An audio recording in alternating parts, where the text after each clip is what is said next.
Good evening. I call the Public Services Committee meeting to order. The date is Monday, March 2nd, 2026, and the time is 6:15 p.m. We have 3 items on this evening's agenda. Before I get into the agenda, though, I'd like to take a minute. I believe this is our first meeting of the Public Services Committee in 2026, so I'd like to introduce our starting lineup tonight real quick. We have Vice Chair, Councilor Vital. Also have a voting member here, Councilor Irish, and then myself as the chair. With that, like I said, we have 3 items. Do want to take a quick minute. Our secretary, Karen, gave me a wonderful write-up about the Public Services Committee, and I will keep this very brief. 1 second.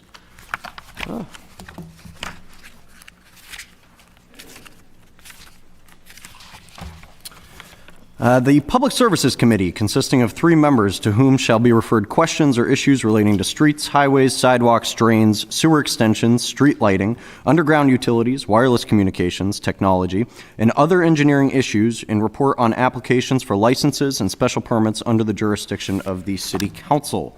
So now that you know a little bit more about us, let's get into it. I'm going to take the items up in reverse order, starting with order number 26-109-665, an application for renewal of taxi livery license from Kansunori Tanaka, DBA Global Limousine and Tour Services at 17 Eager Court. Mr. Tanaka, feel free to join us in the well. Thank you for being here.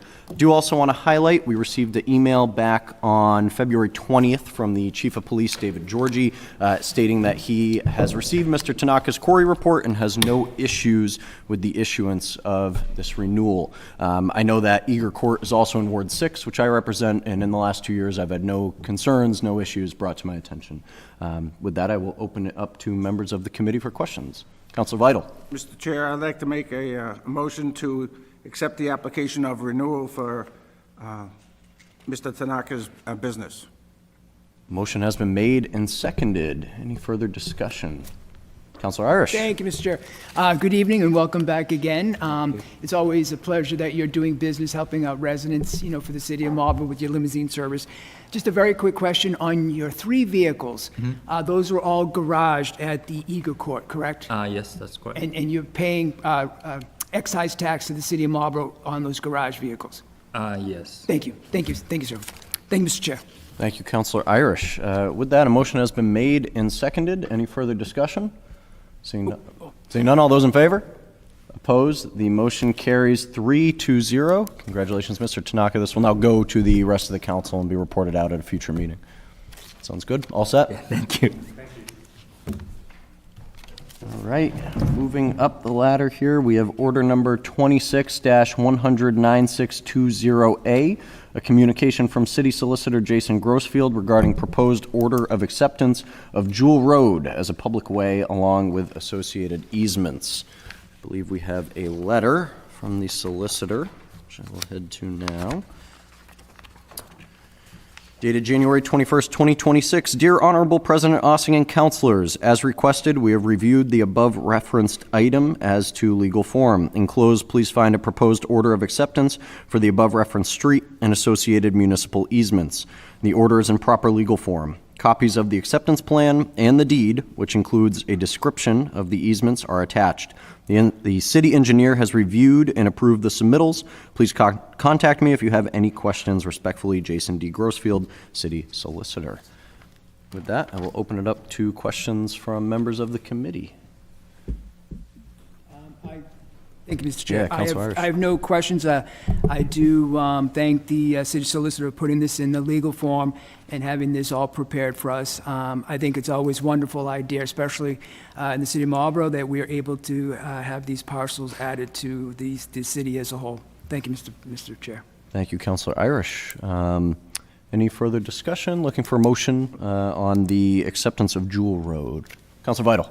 I'll make a motion to accept the parcel of Jewel Road that was defined by the city solicitor. And all the easements along the way. Sounds good. Motion has been made and seconded to accept Jewel Road as a public way along with associated easements. Any further discussion? Seeing none, all those in favor? Opposed? The motion carries 3-0. All right, team, one to go. Next up is order number 26-100-9620A, a communication from City Solicitor Jason Grossfield regarding proposed order of acceptance of open space parcel within the Bouchman Estates Open Space Development Special Permit. With that, similarly, have a quick letter from the solicitor, which I'll read, dated January 21st, 2026. Dear Honorable President Ossing and Councilors, enclosed for consideration, please find a proposed order to accept a deed to the City of Marlborough for the open space parcel comprising 2.16 acres of land in connection with the above referenced subdivision. Pursuant to Mass General Law, Chapter 40, Section 8C, the parcel would be placed under the management and control of the Conservation Commission for purposes of the promotion and development of natural resources, watershed protection, passive recreation, and conservation. For reference purposes, please also find enclosed a copy of the relevant subdivision plan and a GIS map showing the open space parcel. Please feel free to contact me if you have any questions. Respectfully, Jason D. Grossfield, City Solicitor. I do know I had a brief conversation with the Conservation Officer, Priscilla Ryder. She did share with me that one of the adjacent parcels has vernal pools with these spring pools that pop up usually during the springtime, and they've identified those as having, as the weather gets warmer, there will be frogs, other reptiles that are in that area. So she was very excited to secure this parcel next to it to make sure that those members of our community can do their thing this spring. So with that, open it up to any discussion from the committee. Councilor Vital. Mr. Chair, I'd like to make a motion for the acceptance of the open space parcel within the Bouchman Estate Open Space Development Special Permit. Motion is made and seconded to accept the open space parcel. Any further discussion? Councilor Oram. Thank you, Mr. Chairman. I don't know if everyone had a chance to read the minutes from the planning board. One of their board members had mentioned on the Bozeman Estates that it's great to have the open space, but the houses are quite big for those tiny lots. And hopefully, as we continue to plan out our city, and as I always say, we need to get our planning going in Marlborough, we need to look at that. That was a good point she made. And I agree with her. If you take a drive down to the Bozeman Estates, which, by the way, when I was a junior, back in the days of working at Marlborough Hospital, I knew the Bozeman family very well because a few of them worked at the hospital. But again, it's like gigantic homes sitting on small lots for the benefit of open space. So I'm with that. I agree with that. But just a comment I wanted to make. Thank you, Mr. Chair. Thank you, Councilor Oram. Any motion has been made and seconded. Any further discussion? Seeing none, all those in favor? Opposed? The motion carries 3-0. That is the end of our agenda. I will entertain a motion to adjourn. Councilor Vital. Mr. Chair, I make a motion to adjourn. Motion is made and seconded to adjourn. Any discussion? All those in favor? Opposed? The motion carries 3-0, and the Public Services Committee is adjourned at 6:23 p.m. Thank you, everybody.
I'd like to call the Personnel Committee to order at 6:30 on March 2nd, 2026.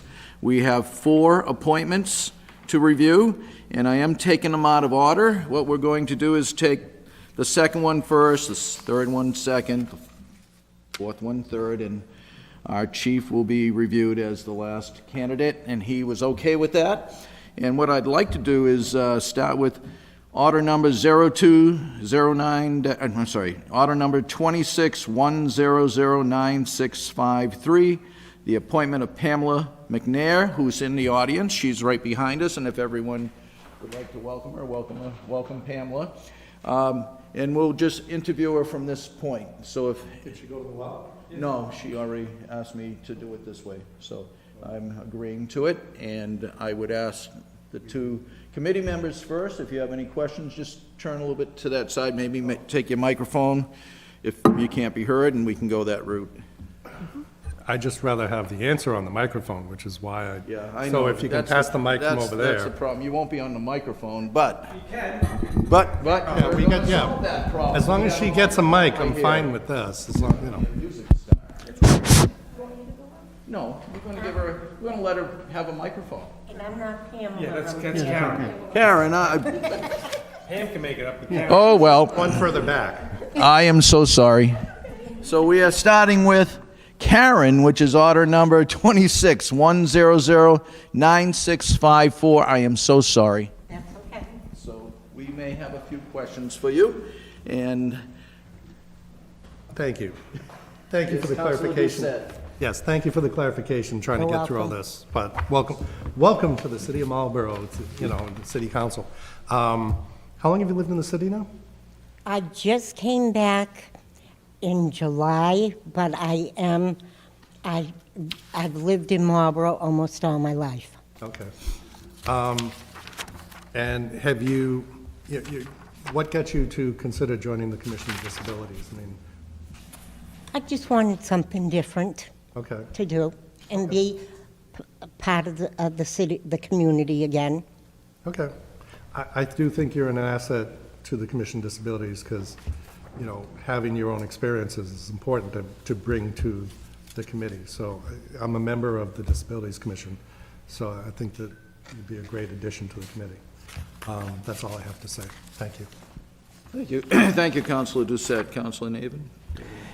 I do not have any questions, and I will echo, I don't want to be repetitive, but I will echo all of Councilor Doucette's comments, and I want to thank you for volunteering to serve.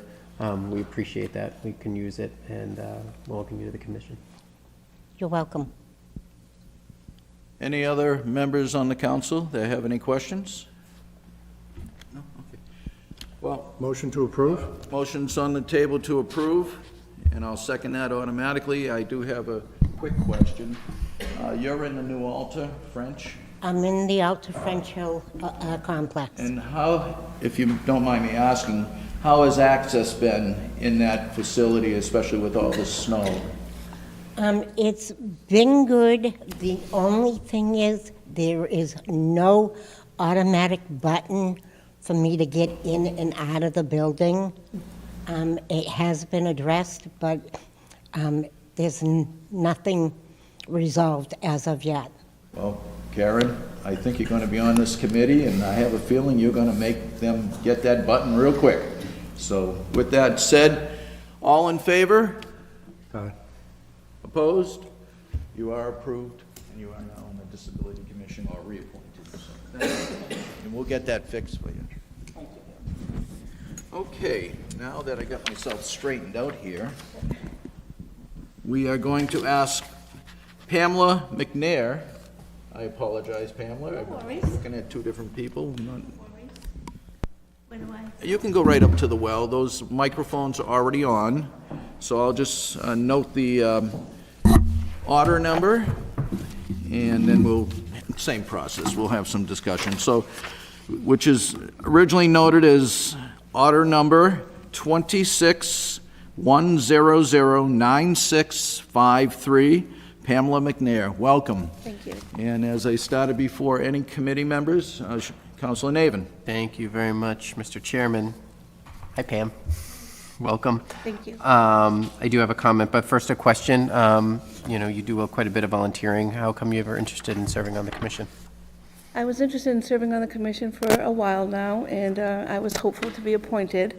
I enjoy helping others, and I definitely enjoy advocating for those who can't advocate for themselves. Well, thank you. Thank the mayor for sending your appointment down.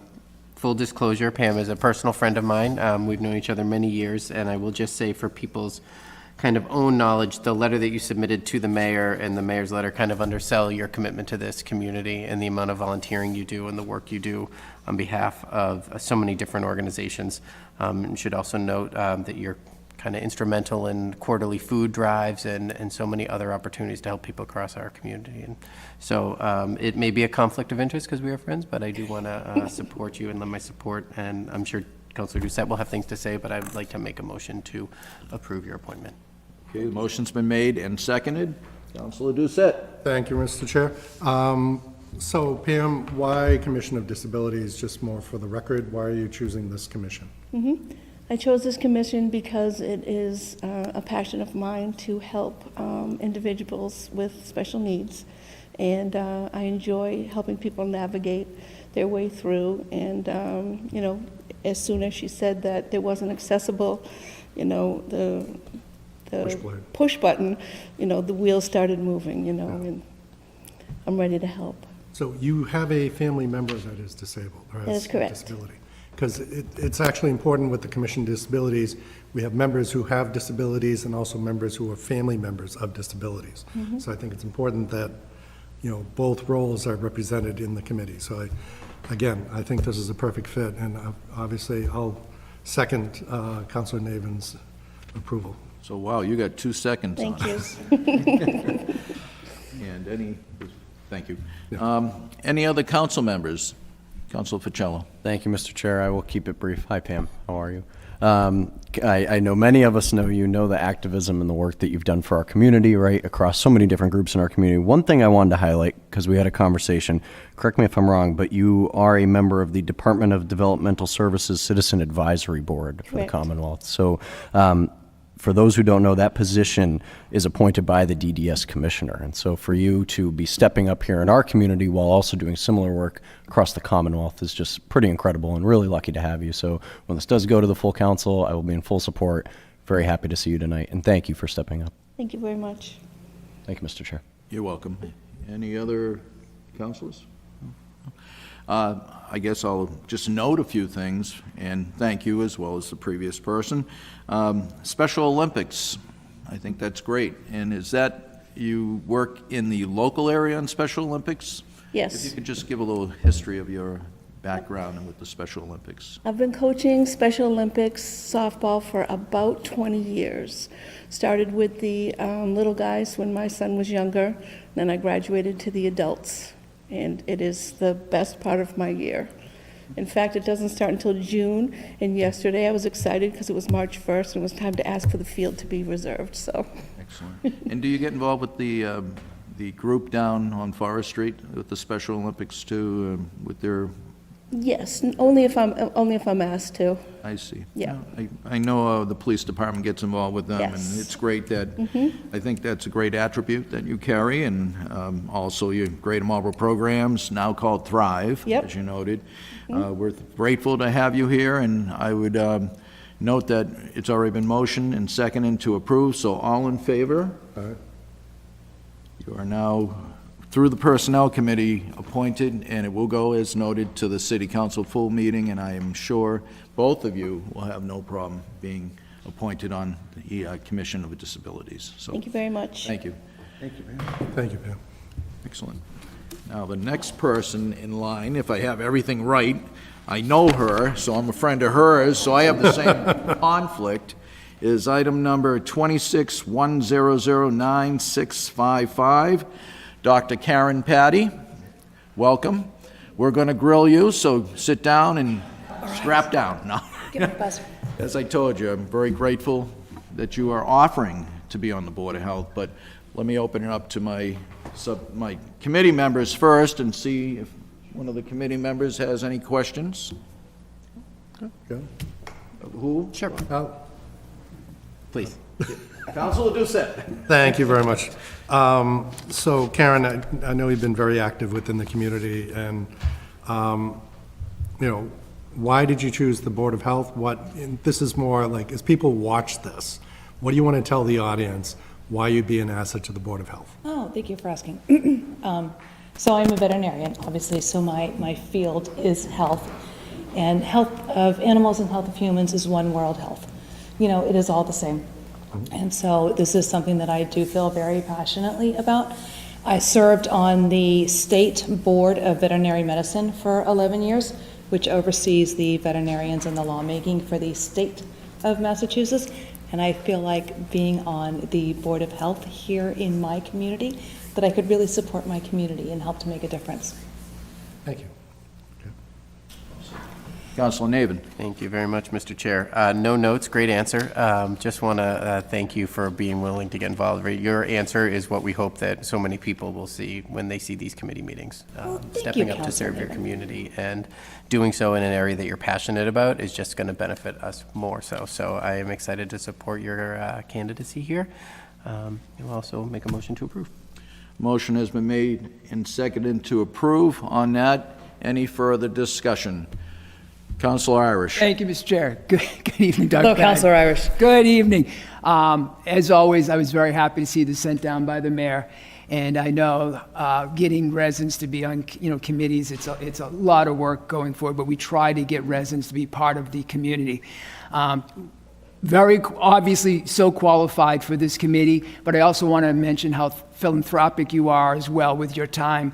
And I know with donating clothing to the local churches that you helped me with and some other things.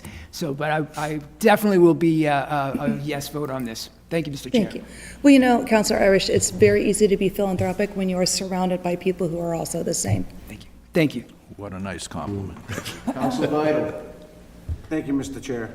I've known Dr. Patty for a long time through her veterinary practices in the city. And you say, well, how does that relate to the Board of Health? She was one of the few veterinarians everyone knows me as the guy with the dogs. I've always had dogs, multiple dogs. In fact, more than most people would want to have. And what Dr. Patty did was when my dog was passing, I didn't want to bring the dog to the veterinary, to a place that it was not right for them. So Dr. Patty came to our house and allowed me to spend the last few minutes with my dog the right way. It's all about the dog. It wasn't, my dogs give everything they have to my pleasure, and I wanted to give the same back to them. And Dr. Patty came to my house and allowed me to do that. So she has the same vigor on the Board of Health as she has in taking care of her clients. She's going to be a great, great member of the Board of Health, and I will support that vote when it comes to the council. Thank you, Mr. Chair. Thank you, Councilor Vital. You almost got me choked up because I was involved with a situation that was the opposite of what you were able to have. Lucky you. Public health. I know a little bit about it since I've been working for boards of health for many years, 40 plus. Actually, I worked for the Marlborough Board of Health back in the 70s during I interned in the summers. Karen was here. I used to go up and say hi now and then. She never knew I was going to be hanging out in the office after that. And also other towns. But your field, public health is a major umbrella of everything, including animal health. We deal with mosquito situations. I'm known as the mosquito guy on the council. We deal with, we just dealt with various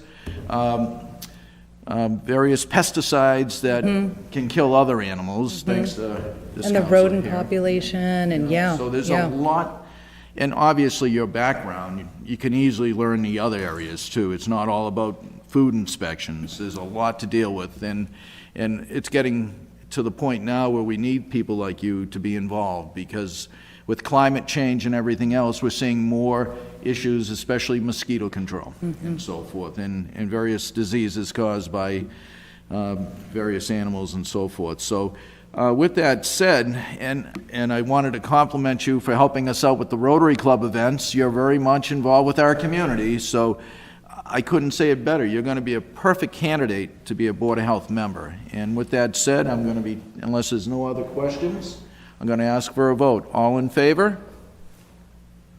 You're on, well, through the Personnel Committee, you've been appointed. This will go back to the City Council. And Karen, thank you, or Dr. Patty, thank you so much. Thank you, Councilor Owen. Okay, now, do we have anyone left? Yes, we do. Last, thank you for waiting. Jeffrey Gogan is coming up to look into being a fire chief for a 5-year term. It's He's not there order yet. number. Is your mic on? All that went to waste. Sorry. Thank you, Counselor. Oh, I got that. We are now into order number 26-1009652 and X26-1009651, the appointment of Jeffrey Gogan as fire chief for a 5-year term, effective from the date of the city council confirmation. Welcome, Chief. Thank you. And you saw how I plan to run the meeting, the same as the last 3, so now you got a little idea. Which committee member would like to? Councilor Doucette? I'm biased because we have connections outside of the council. So, thank you for applying for the service. You know, I think it's actually important that there's someone in charge of the fire department that lives in the city, and I think this is a huge advantage for us to have someone like that. But why is this important to you? Well, first, let me say thank you for having me here tonight. It's an honor to be even considered for this job. So why is it important to me? I think, well, as you said, it is very helpful to have a fire chief who lives in the town, lives in the city. But, you know, I've been doing this for 25 years. I've been part of the department for 25 years. And at this point, it's kind of personal. You know, I believe in our department. I believe in our city. I think, you know, with my deep connection to the city here, having been a lifelong resident, it means a lot. And it means a lot. You know, it's like I said, it's an honor to be here. And it's just, I don't know. I look forward to the challenges that we're looking at going forward here. Thank you. Yeah. Councilor Navin? Thank you very much, Mr. Chairman. Thanks for that. Also, I thank you for your service to our community up until now, and being willing to serve. Really appreciate that. We talk a lot here about the department, about the future of the department, about capital improvements that are needed for the department. You briefly alluded to the challenges. One of the things I'd like to ask you about is, what do you see as kind of the short-term challenges and the long-term challenges coming for the department? And you can include the new fire station need for it if you want, or we can talk about it separately. But that's a loaded question. Yeah, it is. And I hope you have time, because I could go on for quite a while. We've got a couple hours. That's why you're last. So I think, obviously, you know, our main issue that we're facing, and we've been talking about it since before I got hired here in 2001, was a need for a West Side Fire Station. So I think there's actually a couple different problems that all kind of lead into one. So one is the need for the West Side Fire Station. The growth we've seen out in the west side of the city has outpaced our department. You know, luckily 2 years ago, we upgraded our records management system, and we're now able to collect data that we could never collect before. For tracking purposes, we created a whole nother district west of 495. And the NFPA set standards in regards to our response times. And now that we can look at the data and analyze it, we can see exactly where we're failing. So yes, the need for the West Side Fire Station and our response times, but also our staffing as well. We need to start planning as to what we're going to do as the West Side Fire Station develops, whether we're going to be adding personnel, reallocating resources, or a combination of both. So those are my two main ones. Short term, I think there's kind of a big gap in regards to like succession plan, not succession planning, but officer development. There's a lot of experienced guys who are leaving the department. So it's really important to prep the next generation of firefighters or officers. And I think we've made some pretty significant improvements over the past couple of years. And that's one of my short-term goals, is to continue with that succession planning. Because, you know, I'm near the end of my career, and we just need to make sure that the next round of people is ready to go. Because I can honestly say, for the past 9 years, serving as assistant fire chief, there has not been a part of running the department that I have not been a part of. You know, the succession planning. In my 25 years, I've never seen it like it is today. You know, and it's really, really important to continue that trend and have the next leaders ready to go.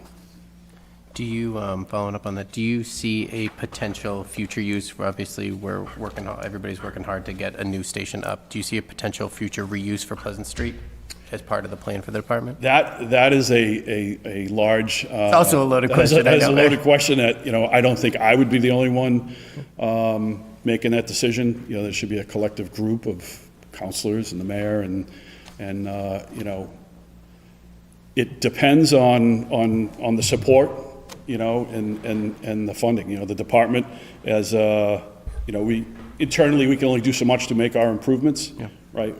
We can only improve so much inside with the outside support. So as to what happens That's in fair. Station 2, That's I don't yeah. have an answer to that. I mean, That's very fair. you know, whether it's a 3-station concept or a 4, but the time to start planning is now. Why is the Marlborough Fire Department the best department around? Why is it the best? Because this is my hometown. You know, this is the only department I can't say it's the only department I've been a part of. I started my career in Sudbury as a dispatcher in '96. I got hired in '98, but I wanted to come work in my hometown. You know, so this is. I think we're the best department around. We're busy. You know, we have a great group of people down there who come to work every day, and they make the place run. So it's easy. It's easy to come to work. You know. So. That's great. Mr. Chair, I'm sure many people want to take a crack at this one, but Sure. I would also offer a motion to approve. Okay, a motion has been made to approve and seconded. Point of information. Yep. So, you didn't read the letter, but there's a contract, Yes. job description, and the appointment. So make sure you specify what you're approving. All 3? So the motion was to approve all 3? Yes. As noted. I can amend it, yep. Thank you, Mr. President. You know, just so we get you situated properly. Yeah. With that noted, further discussion, I know a committee member wants to ask a few more questions, and then I'll get to the other councilors by all means. Yeah, thank you, Mr. Chair. Actually, I think you kind of ended it, because there was one point you didn't end point about talking about this fire department, but it was an open-ended whether or not it was going to be a jab or a compliment. It sounds like overall it's a compliment, you know, that Marlborough was actually in very good shape, and that's good to hear.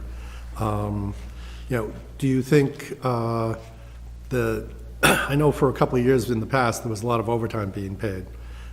Is that, now that we're getting the staffing going up, is there less overtime being covered at this point? Well, you know, a lot of the staffing falls on it's a contractual issue, right? Yeah. So, you know, obviously, until you can if you don't reduce the amount of contractual time off, what we do is we monitor sick leave use. We have monitored sick leave use, and we have conversations every year if somebody's using excessive sick leave. We have addressed those. That has gone down. There were some contractual changes in regards to incentivizing sick leave buyback. So I know recently we've had some high months in regards to overtime expenditures, but I think a lot of that had to do with, first of all, it ran into your school vacation weeks. First of the year, all the employees, all the members get front-loaded their time off. And then also, we have had a significant amount of people with out-of-work related. We've had a couple work-related injuries, but we've also had some extended leaves of absences or use of time for other, many reasons. So we do monitor it, we monitored, the last 2 storms we had. once, winter storm warnings went into effect, contractually, we can stop people from taking leave, in which we did. So we do what we can. We operate within the contract. And,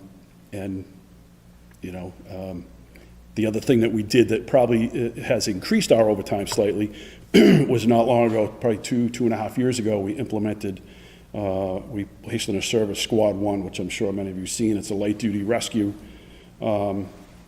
which runs out of Station 2, and that is only in service from 8 in the morning till 6 at night. And that truck was designed as an impact truck to lessen the burden on Engine 2 and to free up that truck for, fire suppression calls, whereas the squad is primarily running on First Due Medicals in the west side of the city. And it's only in service maybe 40 to 45% of the time if our staffing drops below a minimum amount. So during the day, our minimum is 16 personnel. At night, if we drop to below that 16, the truck comes out of service. And we'll run down to 14. But I can honestly say that truck is the busiest truck in the city, and it's only in service 40 to 45% of the time. So, Okay. so we do what we can. I'll advocate for our staffing, and hope that answers your question. Yep. And if the committee members and other councilors can bear with me, and I apologize to the other applicants that have been here, but I will read the letter from the mayor, and for the other people that we reviewed tonight, I'll read those on the city council floor when we meet. But I'd like to read the letter of February 5th, 2026 to the Council President Ossing and the Marlborough City Councilors. Dear Councilor President Ossing and Councilors, I am pleased to submit for your, this is from the mayor, I am pleased to submit for your review and approval the employment contract and job description for our new fire chief, Jeffrey Gogan, for a 5-year term. Chief Gogan brings more than 2 decades of fire service experience, a deep understanding of the Marlborough community, and a proven record of leadership that continues to strengthen public safety for both residents and visitors.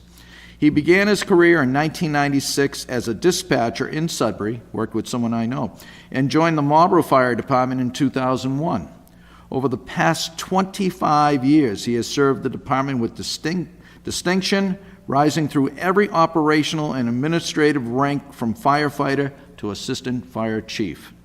Most recently, as Chief of Operations, Chief Gogan oversaw the daily operations of a 73-member department, led major apparatus procurement projects, participated in collective bargaining negotiations, and ensured compliance with all applicable fire safety national organizations. Throughout his career, Chief Gogan has demonstrated steady, disciplined leadership during complex emergencies, including multi-alarm fires, hazardous materials incidents, and natural disasters. He is widely respected for his calm decision-making, commitment to accountability, and emphasis on preparedness and firefighter safety. As fire chief, Chief Gogan brings a leadership philosophy rooted in service instilled in him from his military career, integrity, and collaboration. He prioritizes professional development, mentorship, and a people-first approach while maintaining high standards of operational excellence. His leadership continues to build trust within the department, our office, and the community. For these reasons, I am seeking the approval to Chief Jeffrey Gogan's contract and look forward to his leadership of the Marlborough Fire Department. Sincerely, Mayor Christian Dumas. Thank you for letting me read that. I should have read that at the beginning. And very, very remarkable letter. Thank you. With that said, any other committee members have questions at this point? We can always come back if you do. With that said, I see Councilor Vital raising his hand. I will get to the other side as well. Councilor Vital. Thank you, Mr. Chair. Thank you for your service, Chief. Thank you. Couple things, maybe some tough questions. I really admire how you advocate for your staff and for, you mentioned a 4th fire station and so forth and so on. The state is indicating, now here comes the tough question. The state is indicating that we may not receive as much money as we have in the past. We're just coming off a year, and you living in town know that the property taxes went up significantly, the highest in memory to our residents here in town. how do you balance advocating and supporting your department while at the same time advocating and supporting the residents of Marlboro? Well, that's a good question. I mean, the issues that we face, I think, are no different than a lot of the other departments around, right? You're being asked to do more with less. You know, we're not slowing down. Our department is not slowing down. This year, we responded to the most amount of calls for service ever. It was over 9,200 calls this year. So, you know, when we start to look forward to a new station, whether we're adding personnel or, you know, there's grant opportunities out there, safer grants that you could apply for, you know, that can help take the burden off. You know, those are certainly things that you can talk about and explore. But, you know, it's tough. It's a hard balance, you know. I'm not doing my job if I'm not reporting to you as the chief to say, you know, this is what could happen if we don't. I know, you know, it may be looked at as, you know, doom and gloom, but I'm not doing my job if I'm not reporting what we need, you know. And the standards that we go by, you know, they're national standards. They're not just, you know, what we've decided. You know, NFPA 1710 breaks down a lot of that, and I wouldn't bore you with all those stats. If you ever want to come down and talk to me about them, I'm glad to show them to you. But it's a, you know, being a resident myself, I saw the increase in my tax bill this year. I appreciate what you guys do, keeping it as low as possible.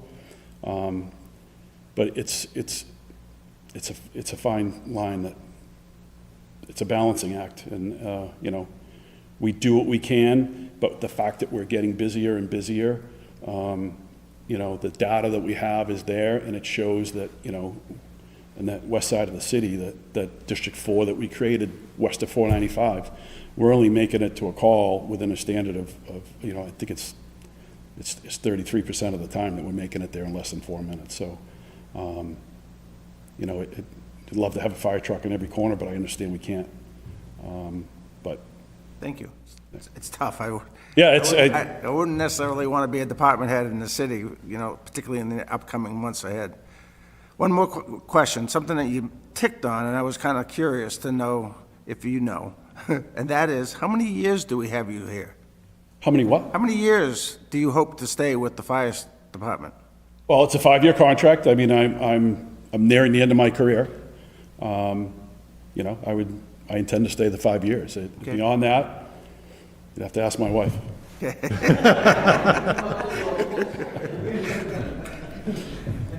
But a minimum of 5 years?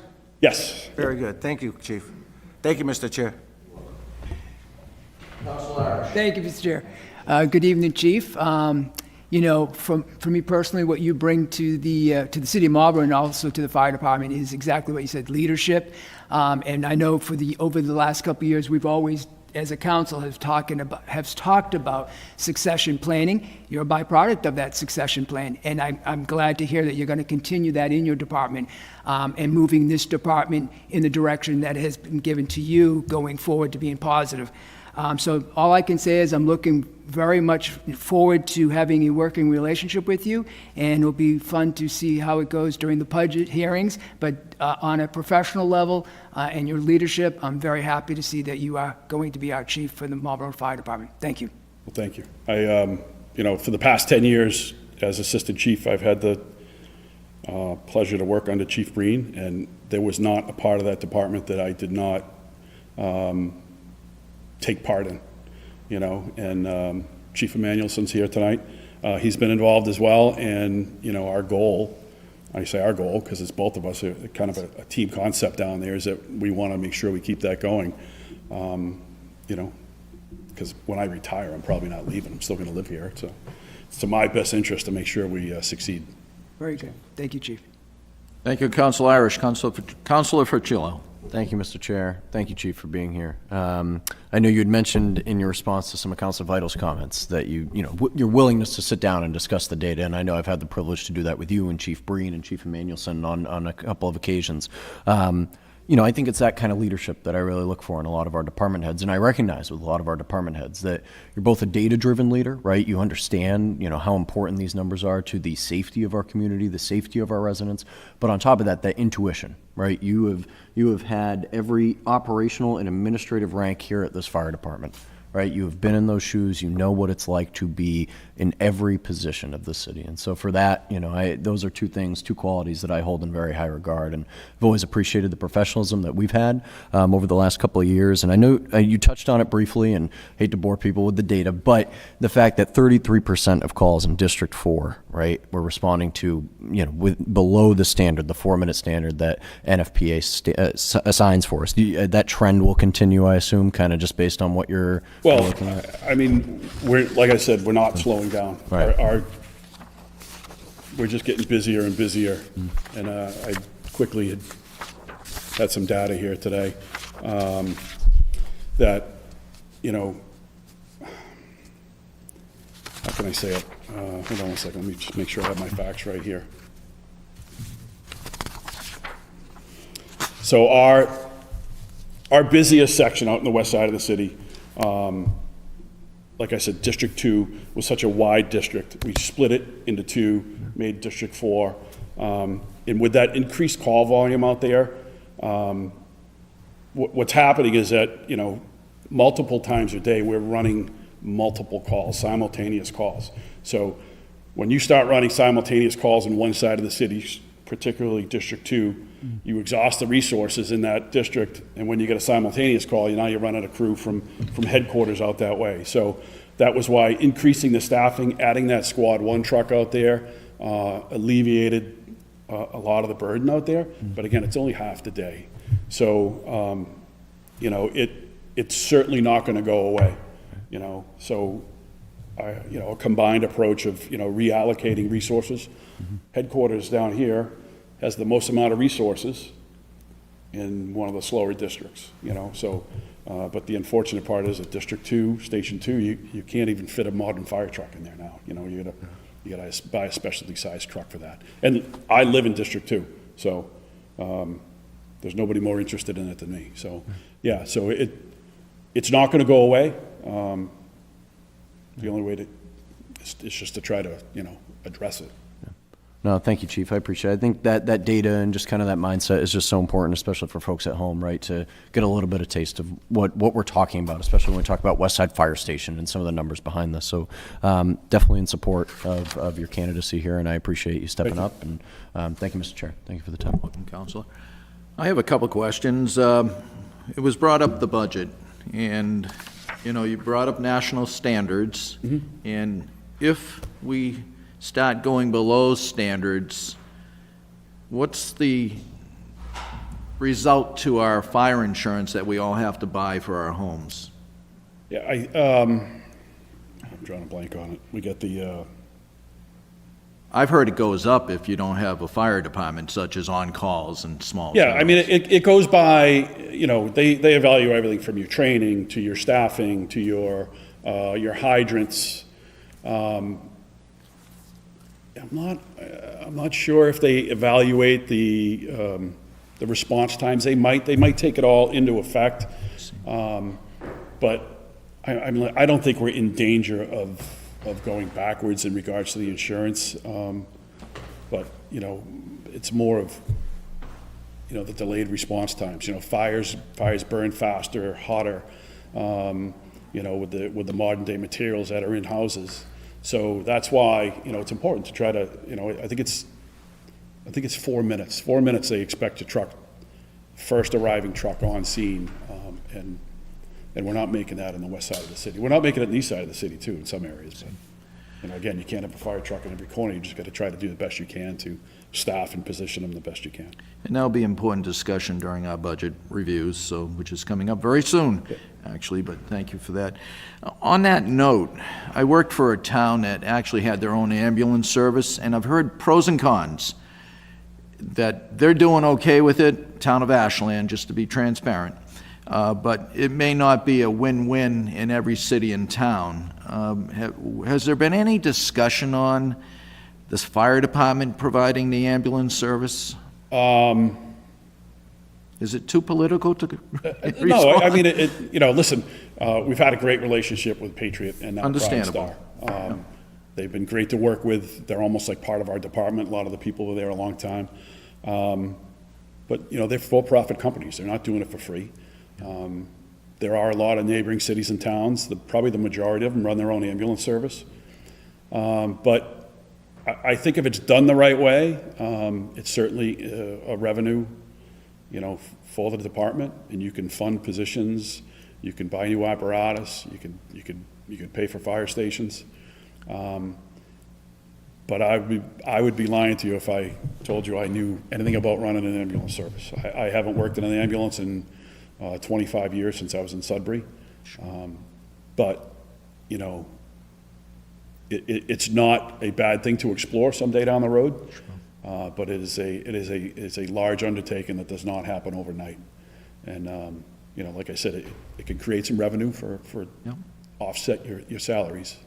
Thank you for that answer, because I'm always looking at how can we generate revenue, not just... Yeah, you certainly can, and I mean, but there's you're also... going to be more You're going to be chasing power. people for money, and... There'll be more people power needs, but what brings it to mind a lot, I grew up in District 2, I guess. I grew up on Mount Pleasant Street, and I used to play in that fire station with Cutsy Nicholas's son. But back to the issue of that fire station, that could fit an ambulance in there, could it not? Or a couple? Sure could. Yeah, it's tough, I know. It just doesn't... Your modern fire apparatus, Understandable. Engine 2 has to be It's shortened tight. down, sorry, they're shortened down and everything. But that's for another day, another discussion, but I just wanted to get a feel for where you were. I'm fortunate to serve with some of Marlboro's citizens on the LEPC, or the Local Emergency Planning Committee, and the Medical Reserve Corps. In most cities and towns has fallen away, but starting to come back because the state's allowing people to serve their communities, not the whole state. So if we have a blizzard like they had down in Fall River, New Bedford, and they needed citizens who are trained in Medical Reserve Corps, and it can be people that are medical or non-medical, I hope we can continue with that. I know Officer Fred Flynn's doing a great job with it. I can't make all the meetings, but again, I just want to know where your commitment is to the LEPC, the MRC, and the citizens Yeah, so they... group. They've been meeting, obviously, they meet monthly at the fire station. Fred's been doing a good job. He has a couple of dedicated volunteers down there that work with him. I think that the Medical Reserve Corps, I thought they were kind of going away almost towards a state, regional type. But I That's true. think they've been trying to come back, trying to resurrect the local aspect of That it. is It's correct. an important thing, if we have to open shelters up, those are the people that are gonna be showing up with the Red Cross as well. So, yeah, it is I know Fred's always looking for volunteers. Yeah, no, I didn't mean to make an announcement of it, but it is a needed position, and maybe various people listening in right now will think about joining the Medical Reserve. And it's part of the Health Department and part of the Fire Department working hand Right, in yeah, hand. we work hand in hand with Having the trained EOC down there, so. Yep, the EOC, thank you.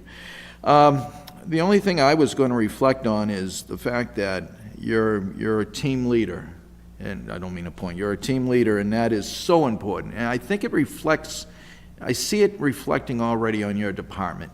I saw a couple of your firefighters down at Price Choppers just recently and just rolled the window down and said, hey, I think they got more groceries than they do. What's going on here? And they were laughing. And it just reflects that they're community people, and they're not in any way reflecting any differently from the leader of the department. So all I can say to you is thank you. Thank you. We need things like that. We need that. With that said, any other discussion or, no? Okay, with that said, we voted. Did we vote? If not, I'm going to take the vote. A vote for the approval of Fire Chief Jeffrey Gogan for both the contract, the employment contract, and the job description. Mr. President, is that correct? Is that the motion? You said three. Three things, the contract. Contract. Job description, and I guess you want to appoint him as chief, right? And the appointment. So those three things we're voting on. Committee members, all in favor? Aye. This will be on the next city council meeting, and we'll move forward. Thank Thank you you. for your time. Thank you. And with that said. Motion to approve, motion to adjourn. You want to approve and adjourn, okay. Motion to adjourn's in order, all in favor? Aye. We are adjourned at 7:15.